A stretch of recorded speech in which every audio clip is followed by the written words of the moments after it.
नमस्कार दर्शकों, स्वागत आप सभी का के न्यूज पर हमारी इस खास चर्चा में। आपके साथ मैं हूं ऐश्वर्या। उत्तर प्रदेश जनसंख्या के लिहाज से देश का सबसे बड़ा प्रदेश है, इसीलिए छोटे हो या बड़े यहाँ पर हर चुनाव बहुत ही महत्वपूर्ण होते हैं। और सत्ता पक्ष हो या विपक्ष, हर चुनाव में पूरे दमखम के साथ उतरता है। जैसे ये चुनाव ही आखिरी चुनाव है और उसे जीतना भी बहुत जरूरी है। ऐसे में आज हम बात करेंगे पंचायत चुनाव की, जिन्हें लेकर के योगी सरकार ने 11वां संशोधन किया है और जो पूर्ववर्ती सरकार थी उसके फैसले को पलटा है। और यही हमारा आज का चर्चा का विषय भी है, पंचायत चुनाव, योगी सरकार ने पलटा अखिलेश का फैसला।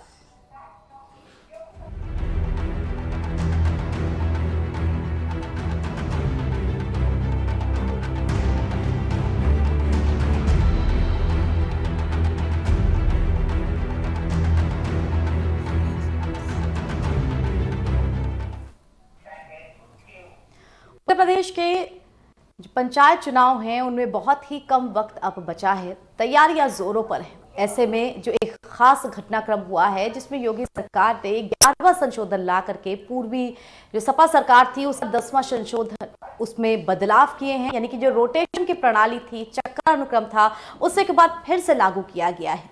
क्या महत्वपूर्ण है इसमें, इस बदलाव के जरिए किस तरह के समीकरण बदलने की कोशिश की जा रही है, इन सब बातों पर चर्चा करेंगे हम। हमारे साथ मेहमानों का पैनल जुड़ेगा, लेकिन उससे पहले आप सभी को एक छोटी सी विशेष रिपोर्ट दिखाते हैं।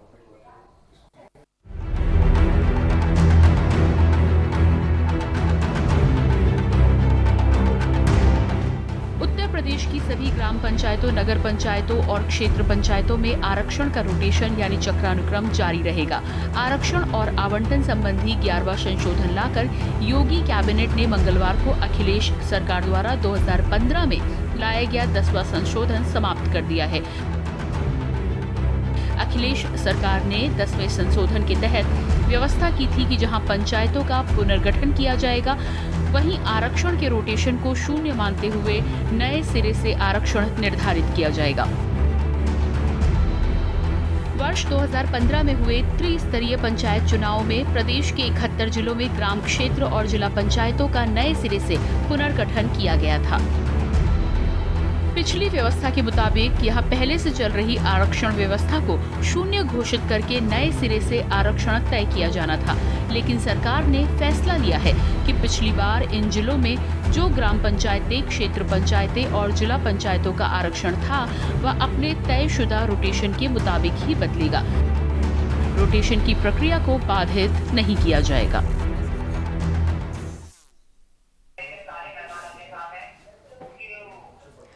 तो क्योंकि अगला वर्ष यानी कि 2021 उत्तर प्रदेश में विधानसभा चुनाव का वर्ष है, ऐसे में जो आगामी पंचायत चुनाव हैं वो भी बहुत महत्वपूर्ण हो जाते हैं।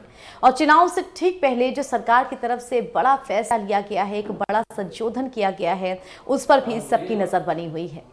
तो पंचायत चुनाव, इस संशोधन के जरिए सरकार किस प्रकार के समीकरण लाना चाहती है, इस प्रकार के संशोधन से किस तरह का बदलाव होगा, वोटर्स पे किस तरह का प्रभाव पड़ेगा, चर्चा करेंगे इसी विषय पर हम। हमारे साथ फिलहाल जो मेहमान जुड़ चुके हैं, आइए उनका परिचय आपसे करा देते हैं। बीजेपी की तरफ से हमारे साथ केसी जैन जी जुड़े हुए हैं। केसी जी, बहुत स्वागत आपका हमारी इस चर्चा में। साथ ही हमारे साथ सपा की तरफ से यासिर सिद्दीकी जी जुड़े हुए हैं। यासिर जी, बहुत स्वागत आपका हमारी इस चर्चा में। और कांग्रेस की तरफ से हमारे साथ उमाशंकर पांडे जी जुड़े हुए हैं। उमाशंकर जी, बहुत स्वागत आपका हमारी इस चर्चा में। केसी जी, शुरुआत आपके साथ ही करती हूँ। पंचायत चुनाव बहुत नजदीक, सत्ता में बीजेपी इन चुनाव के जो नतीजे आएंगे उनके आधार पर कहीं ना कहीं जो आगामी विधानसभा चुनाव है उनको भी देखा जाएगा, या कहेंगे इनके जो नतीजे होंगे वो जनता का रुख किस तरफ है इसको भी तय कर सकते हैं। ऐसे में ये चुनाव महत्वपूर्ण माने जा रहे हैं। तो चुनाव से पहले इस प्रकार का संशोधन क्या मायने रखता है, क्यों ये संशोधन, इसकी जरूरत पड़ी सरकार को, क्यों सरकार ने ये संशोधन किया है? और इसके बाद एक चुनाव क्रमशः होते रहते हैं। उत्तर प्रदेश में जो 8 विधानसभाओं में उपचुनाव थे, जिनमें से 7 सीटें भारतीय जनता पार्टी ने जीती और इसको लिटमस टेस्ट कहा जा रहा था। लेकिन जब भारतीय जनता पार्टी 7 सीटें जीती तब उसकी बोलती बंद हो गई। अभी तक वो लिटमस टेस्ट कर रहे थे। तो लगे तो सत्ता का चुनाव है, सरकार का चुनाव होता है, और उसके पहले दावे कर रहे थे नहीं जीत रहे हैं।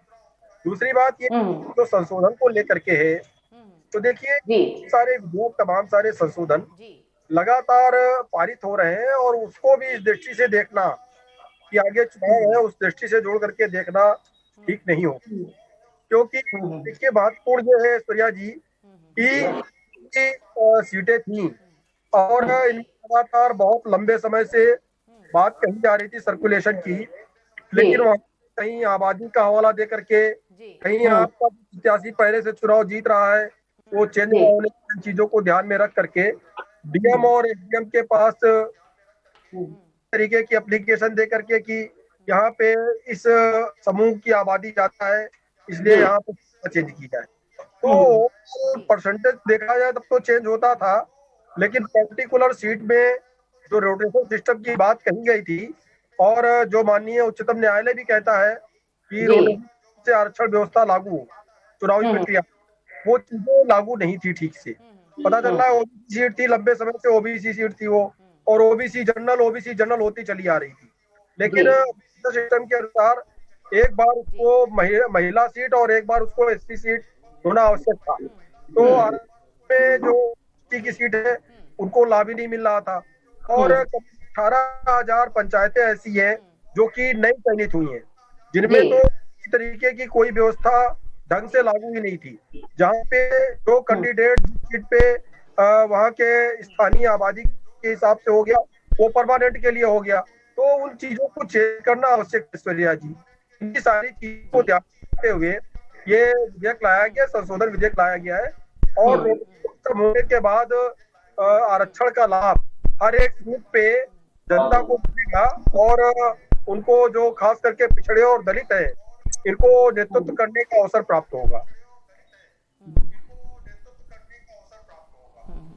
ठीक है, आपके लिहाज से यानी कि सही तरीके से सही घटनाक्रम में सब चलना चाहिए, इस लिहाज से ये परिवर्तन किया गया है। लेकिन यासिर जी की तरफ हम बढ़ेंगे। यासिर जी, 1994 का ये जो नियम था वो था जो कि 2015 में सपा सरकार में ही बदला गया था 10वां संशोधन करके, और अब एक बार फिर से इसको बदलने की तैयारी की जा रही है। पहला, किस नजर से देखते हैं आप इसको? देखिए ऐश्वर्या जी, समाजवादी पार्टी ने निष्पक्षता बरतते हुए सभी को मौका मिले, हर वर्ग ग्राम पंचायत चुनाव में भागीदारी कर पाए, आगे आ पाए, इस सोच करके इस क्रम को बनाया था। जाहिर सी बात है, आज इसको बदलाव करने की जरूरत क्यों आई, आज इसको शून्य करने की जरूरत क्यों आई, इसका कहीं ना कहीं बीजेपी का चेहरा और मानसिकता नजर आती है।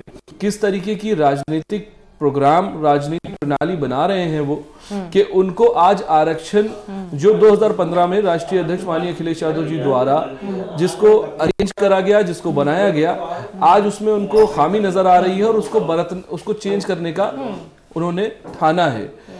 अब यहां पर सवाल ये खड़ा होता है, ये किस तरीके से इसको चेंज करके जो एसटी एससी तमाम वर्ग हैं, उन हर आदमी को किस तरीके से मौका मिल पाएगा इसमें पार्टिसिपेट करने के लिए। सबसे बड़ी बात यहाँ पर यही आकर के खड़ी होती है। अगर इसको शून्य कर देंगे तो हर वर्ग का विकास किस तरीके से होगा, हर वर्ग किस तरीके से नगर पंचायत में आगे आएगा, इसको देखने वाली बात है। हमारे साथ यहाँ पर कांग्रेस की तरफ से उमाशंकर पांडे जी भी जुड़े हुए हैं। उमाशंकर जी, आप तक आवाज पहुंच पा रही है मेरी?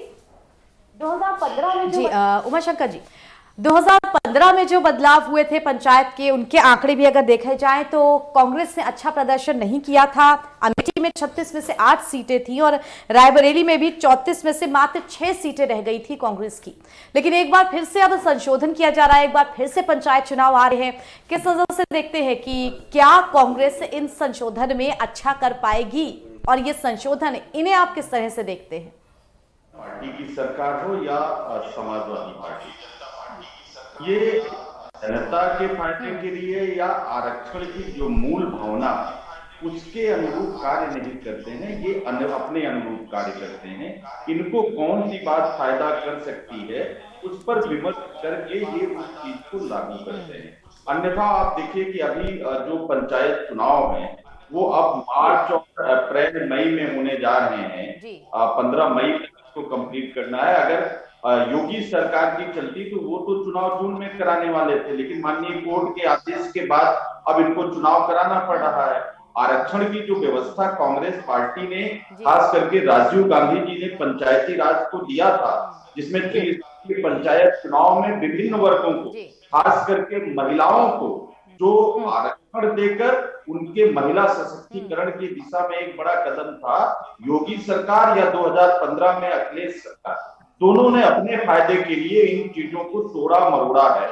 आरक्षण की रोटेशन प्रणाली लागू होनी चाहिए, कौन इससे मना कर सकता है, लेकिन वो चुनाव भी समय से हो, इसको भी योगी सरकार को ही तय करना। अगर चुनाव समय से ज्यादा देर तक नहीं हो रहे हैं तो क्या ये गलत बात नहीं है? क्या ये संवैधानिक परंपरा की अवहेलना नहीं है? रही बात कांग्रेस की जो आपने पूछा, देखिए समय परिवर्तन होता है, राजनीति भी परिवर्तनशील होती है, क्योंकि राजनीति और ये सब जनता के हिसाब से चलता है। जनता ने कभी कांग्रेस को मुफीद समझा तो कांग्रेस की सरकार बनवाई, जब भाजपा को मुफीद समझा भाजपा की सरकार बनवाई, सपा की और बसपा की भी सरकार बनवाई। लेकिन सपा, बसपा और भाजपा को पिछले 33 सालों से देखते हुए जनता समझ चुकी है कि ये सरकारें सिर्फ अपने लिए हैं, जनता के लिए नहीं है। आज उत्तर प्रदेश की जो स्थिति है वो आप देखिए कि कानून व्यवस्था की बात कर लीजिए तो पुलिस को दौड़ा के मार दिया जा रहा है, बेरोजगारी की बात कर लीजिए तो 46 सालों में सबसे रिकॉर्ड स्तर पर है, तमाम तरीके की महिला अत्याचारों पर उत्तर प्रदेश देश में नंबर 2 पर है और मध्य प्रदेश नंबर 1 पर है।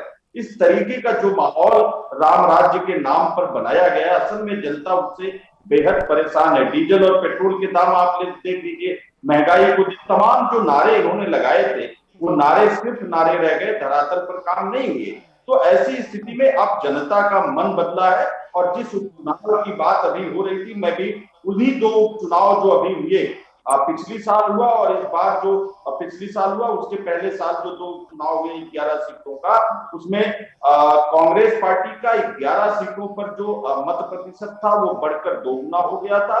और जो अभी चुनाव हुआ इसमें कांग्रेस पार्टी ने 2 स्थानों पर सेकंड पोल किया और 3 स्थानों पर समाजवादी पार्टी को पीछे करके भाजपा के साथ मुख्य प्रतिद्वंदी के रूप में, प्रतिद्वंदी शब्द माफ करिएगा, मुख्य प्रतिपक्षी के रूप में कांग्रेस पार्टी ने भारतीय जनता पार्टी के साथ टक्कर लिया है। यानी कि जनता का मन बदल रहा है, जनता कांग्रेस पार्टी को अब सत्ता में वापस लाने की। बिल्कुल आपने कहा उमाशंकर जी, जो जनता है उसका मन बदल रहा है, जनता किस तरफ क्या सोच रही है, इसी बात पे मैं केसी जैन जी के पास जाऊंगी। केसी जी, आपको भी अगर 2015 के पंचायत चुनाव के आंकड़े वापस से याद दिलाए जाए तो बीजेपी का जो प्रदर्शन था वो बिल्कुल भी अच्छा उस वक्त नहीं रहा था। जितनी अनुमान किया गया था कि बीजेपी इतनी सीटों पर कब्ज होगी, वो अनुमान साबित नहीं हुआ था। हालांकि प्रधानमंत्री के जो संसदीय क्षेत्र है वाराणसी और उनका जो खुद का गोद लिया गांव था, वहां से भी पंचायत चुनाव में लोग बुरी तरह से हारे थे। ऐसे में बीजेपी क्या यही चीज देख करके कि वो हार को पूरा दोहराया ना जाए तो किसी तरह का बदलाव जरूरी है, इन पंचायत चुनावों में जो हार है वो बीजेपी बिल्कुल भी अब्सॉर्व नहीं कर सकती, इसलिए ये चेंजेस लाए जा रहे हैं, इसलिए इतनी गहमा गहमी है? ऐसी बात बिल्कुल नहीं है। और हार हो या जीत हो, वाजपेयी जी की कविता थी कि हार में और जीत में किंचित नहीं भयभीत मैं। तो हार और जीत को भारतीय जनता पार्टी के कार्यकर्ता से लेकर के वरिष्ठ नेता तक और जनता का जो जनादेश है वो सर्वमान्य है, वो सर्वोपरि है। रही बात ये कि पिछली बार 2015 में जो प्रदर्शन था वो अच्छा नहीं था भारतीय जनता पार्टी का। देखिए, पिछली बार 2015 में भारतीय जनता पार्टी ने उस तरीके से चुनाव नहीं लड़ाए थे जिस तरीके से इस बार चुनाव लड़ाने का विचार पार्टी का है। तो जो भी व्यक्ति, जिसने कहा कि जो भी व्यक्ति भारतीय जनता पार्टी के विचारधारा का था और उसको अगर ग्राम पंचायत से लेकर के कोई भी और चुनाव लड़ा, तो जिला पंचायत का चुनाव लड़ा तो वो लड़ा, लेकिन पार्टीगत कोई निर्णय इस तरीके का नहीं था कि नहीं एक व्यक्ति को लड़ाया जाएगा। और कई जगह पे एक ही विचारधारा के 2-3 कैंडिडेट थे, तो हारने वाला भी भाजपा का था, जीतने वाला भी भाजपा का था। तो क्योंकि जो त्रिस्तरीय चुनाव होते हैं ग्राम पंचायत स्तर पे, यहाँ पे पार्टी का सिंबल नहीं होता है, केवल समर्थन जी। होता है पार्टी का। ऐसे में 2-2, 3-3 कैंडिडेट का होना, तो जाहिर सी बात है कि एक जीतेगा एक हारेगा, और जो वोट कटेगा वो पार्टी का। लेकिन केसी जी शायद इसीलिए बीजेपी तैयारी कर रही है, क्योंकि पिछली बार वाराणसी से प्रधानमंत्री का गोद लिया गांव जैतपुर, जहां से सीटें हम हारे थे बीजेपी, और बता दूं आपको आंकड़े 48 यानी कि 48 में से 40 सीटें हारे थे। तो क्या इस तरह की हार अगर अब हो तो शायद अगला वर्ष विधानसभा चुनाव का वर्ष है, वो हार बर्दाश्त नहीं की जा सकती, इसी के लिए पुरजोर तैयारियां हैं।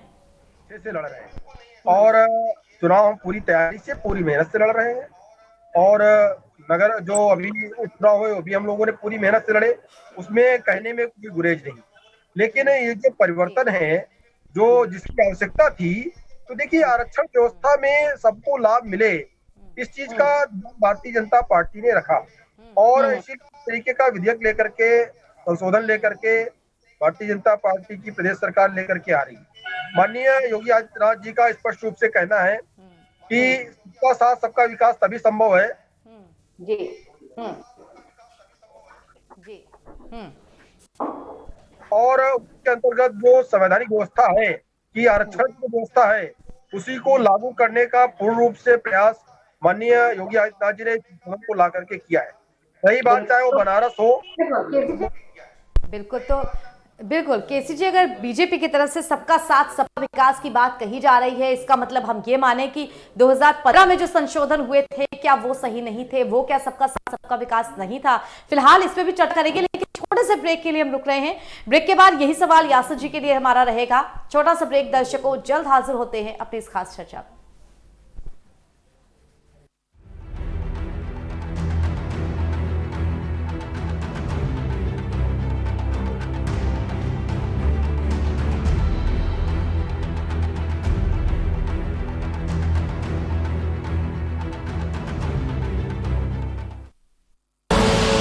आप देख रहे हैं के न्यूज, खबरों का सारथी।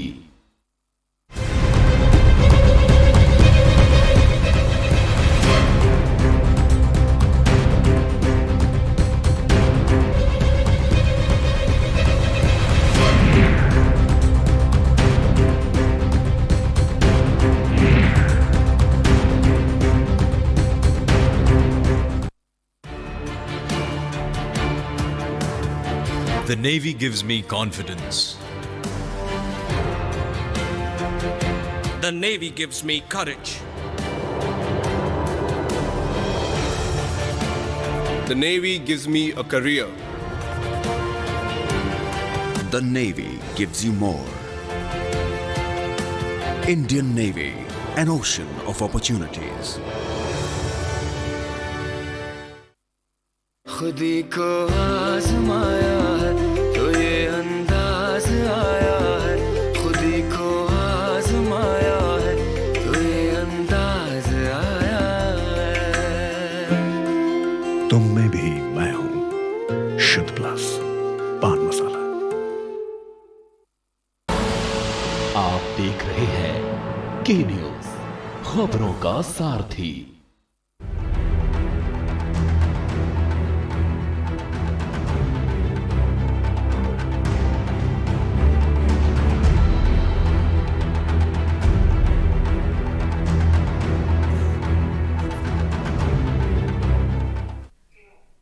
ब्रेक के बाद स्वागत आप सभी का हमारी इस खास चर्चा में। और चर्चा को आगे बढ़ाएं उससे पहले आप सभी को लोकसभा लिए चलते हैं, जहां प्रधानमंत्री नरेंद्र मोदी संबोधन दे रहे हैं।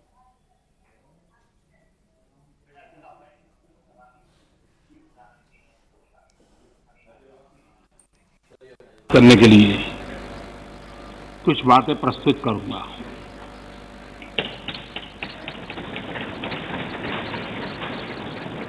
राष्ट्रपति जी का भाषण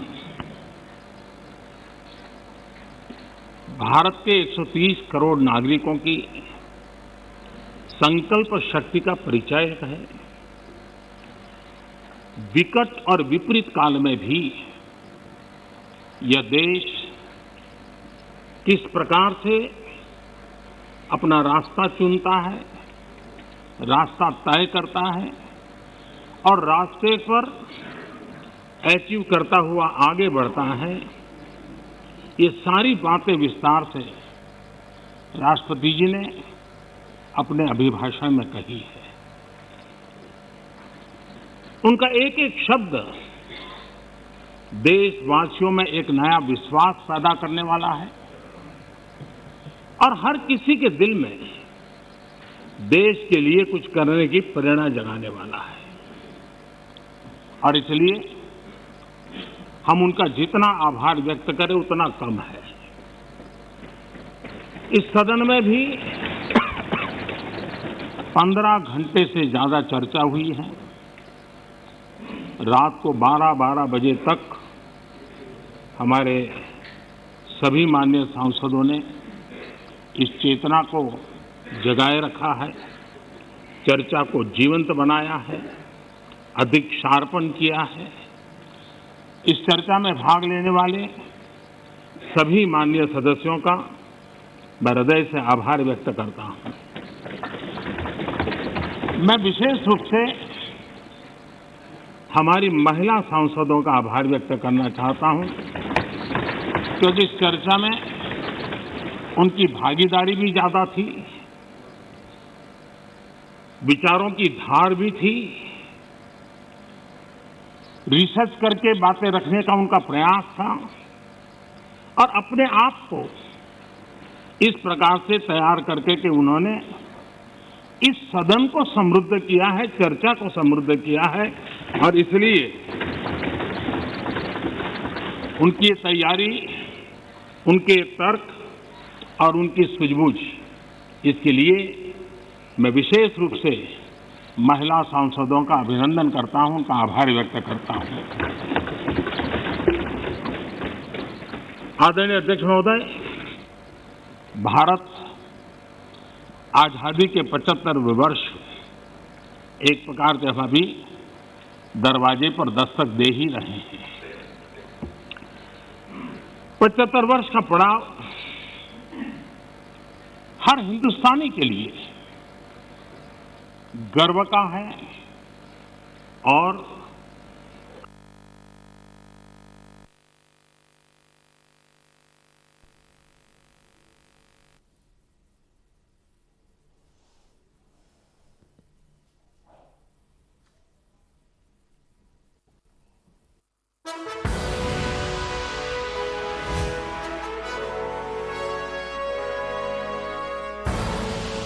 आप देख रहे हैं के न्यूज, खबरों का सारथी।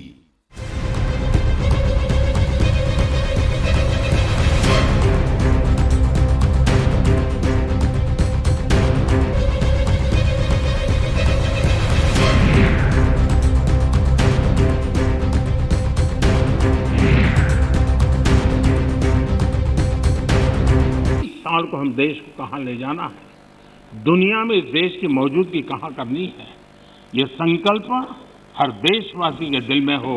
ये वातावरण बनाने का काम इस परिसर का है, इस पवित्र धरती का है, इस पंचायत का है। आदरणीय अध्यक्ष जी, देश जब आजाद हुए और जो आखिरी ब्रिटिश कमांडर थे वो यहां से जब गए तो आखिर में वो यही कहते रहते थे कि भारत कई देशों का महाद्वीप है,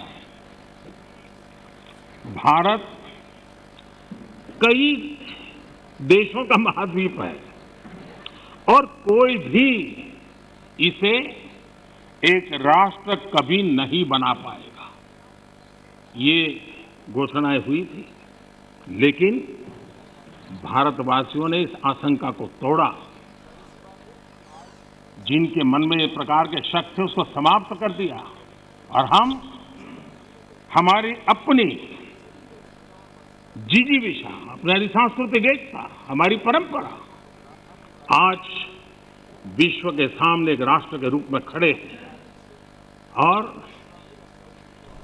विश्व के लिए आशा का किरण बन करके खड़े हुए हैं।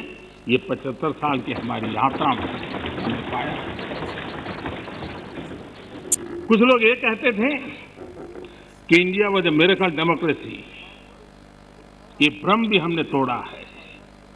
लोकतंत्र की हमारी रगों में, हमारे सांस में किस प्रकार से बुना हुआ है। हमारी हर सोच, हर पहल, हर प्रयास लोकतंत्र की भावना से भरा हुआ रहता है। इस बात को हमने अनेक चुनाव आए, अनेक सत्ता परिवर्तन आए, बड़ी आसानी से सत्ता परिवर्तन आए और परिवर्तित सत्ता व्यवस्था को भी सबने हृदय से स्वीकार करके आगे बढ़ाया। 75 साल का एक क्रम रहा है और इसलिए लोकतांत्रिक मूल्यों के लिए, और हम विविधताओं से भरे हुए देश हैं। सैकड़ों भाषाएं, हजारों बोलियां, भांति भांति का पहनाव, क्या कुछ नहीं है विविधताओं से भरा हुआ। उसके बावजूद भी हमने एक लक्ष्य, एक राह ये करके दिखाया है। आज जब हम भारत की बात करते हैं तो स्वाभाविक रूप से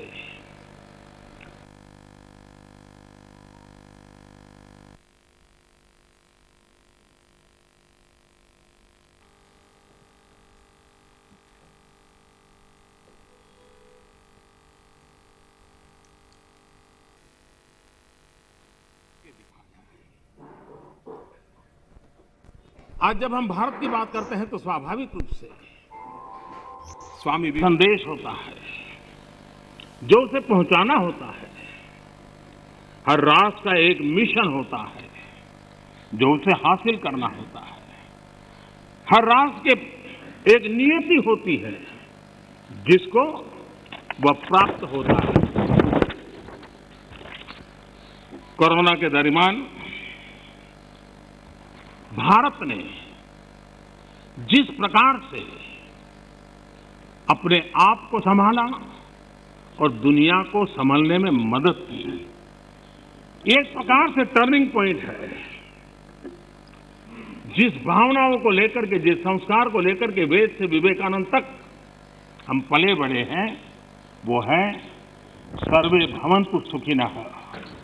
ये सर्वे भवन्तु सुखिनः, सर्वे सन्तु निरामया, ये कोरोना कालखंड में भारत ने इसको करके दिखाया है और भारत ने एक आत्मनिर्भर भारत के रूप में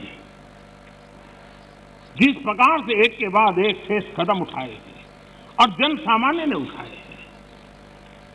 लेकिन हम उन दिनों को याद करें कि जब दूसरा विश्व युद्ध समाप्त हुआ था, दो विश्व युद्ध ने दुनिया को झकझोर दिया था।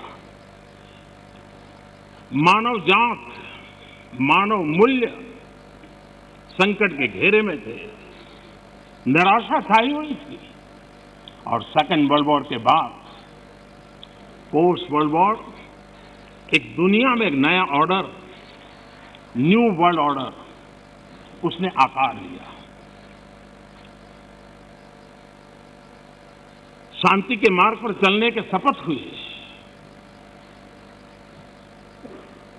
सैन्य नहीं, सहयोग, इस मंत्र को लेकर के दुनिया के अंदर विचार प्रबल होते गए।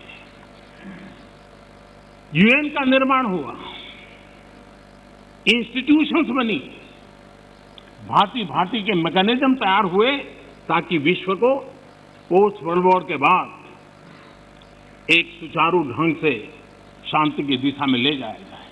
लेकिन अनुभव कुछ और निकला। अनुभव ये निकला कि दुनिया में शांति की बात हर कोई करने लगा। पोस्ट वर्ल्ड वॉर शांति की बातों के बीच भी हर कोई जिसकी ताकत थी अपनी सैन्य शक्ति बढ़ाने लगा। वर्ल्ड वॉर के पहले दुनिया के पास जो सैन्य शक्ति थी, यूएन के बाद वो सैन्य शक्ति अनेक गुना बढ़ गई। छोटे मोटे देश भी सैन्य शक्ति की स्पर्धा में आने लग गए। शांति की चर्चा बहुत हुई, लेकिन हकीकत इस बात विश्व को स्वीकार करना होगा कि सैन्य शक्ति की तरफ बड़ी बड़ी ताकतें और पुरजोश चल पड़ी। जितने इनोवेशन हुए, रिसर्च हुए, वो इसी कालखंड में हुए सैन्य शक्ति के लिए। पोस्ट कोरोना भी एक नया वर्ल्ड ऑर्डर नजर आ रहा है। पोस्ट कोरोना के बाद दुनिया में एक नया संबंध